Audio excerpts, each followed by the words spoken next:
Once that's there, all of these other things can begin to be sensed. They can begin to be regulated, and we can determine what the experience inside of the will to receive, inside the Kli, will actually be. So the first thing that we feel in the meal strikes the screen. Now, if the creature can accept that amount into it in order to only to please the host, maybe it experiences it as the first course of the meal, as the soup. If it can maintain that intention, not for me, and to do it only for the host, then a portion of the light actually enters into the Kli. And not only the portion of taste and delight, which must be fulfilled, but also the sensation, the intention of the host in giving that thing to the creature. So 20% of it will enter, let's say, into that first fifth of the stomach, and the rest of it will be rejected. Not that the pleasure isn't felt, it's just that a greater pleasure supersedes a small pleasure. It's eclipsed. The Kli does not care about it. The only thing that it pays attention to is the thing that it values, which is the thought of the Creator. So 80% of this will not be felt. Only 20% will be perception.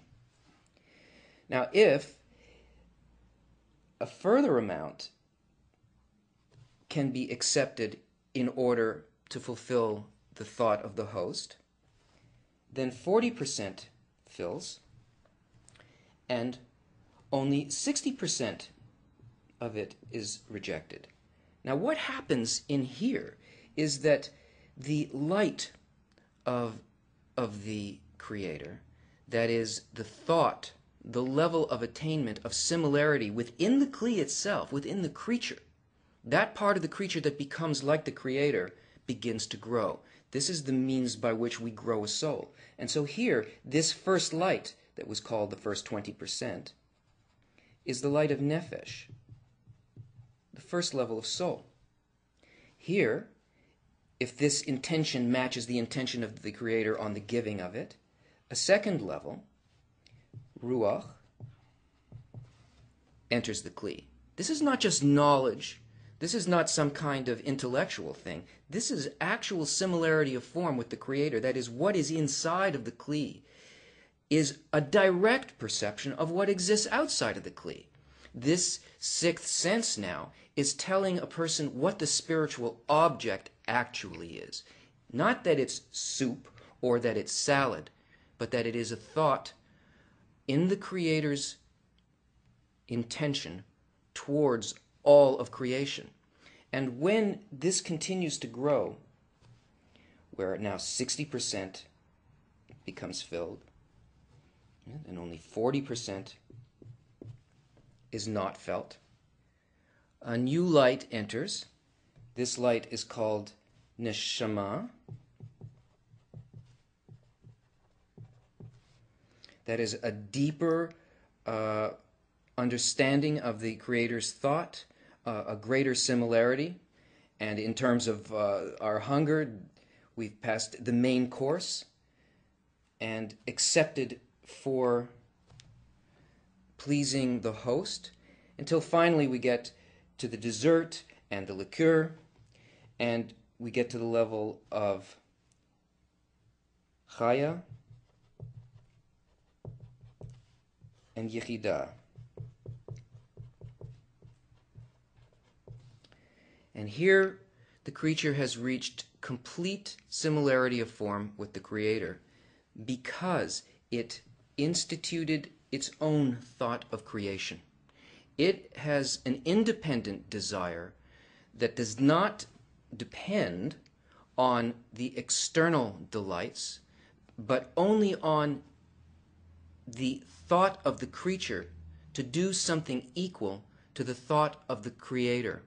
So by doing this, the creature rises from below upward across all the 125 steps that are all, by the way, made up of partsufim, or faces, which are exactly this process. So here, what a person forms is called a rosh, which means head, and here, guf, which is body. And by having a rosh, what that means is, through an independent desire, the creature can now determine what the reality inside of the vessel will be. The quality of their world, the quality of delight, and all this done for the good of life as a whole, not for me.